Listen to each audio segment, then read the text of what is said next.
შენ რა დამლაგებელი ხარ, რას უალაგებ? შენ წადი და სხვისი სახლები ალაგე, რა საშინელებაა, რა ცუდი ცხოვრება გაქვს. რამდენად ხშირად გსმენიათ ასეთი ფრაზები. თითქოს ის, ვინც ალაგებს, უფრო დაკლინებულია და რაღაც დამამცირებელ ფორმაში გამოიყენება.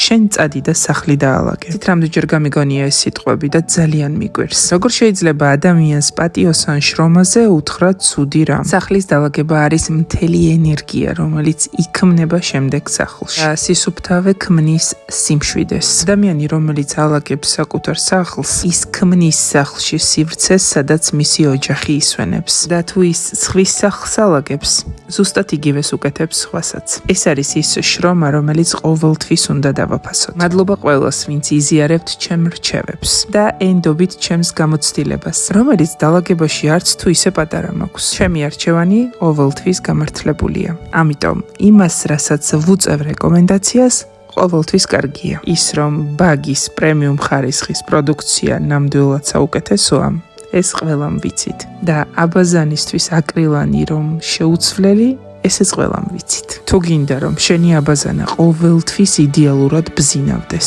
გამოიყენე აკრილანი.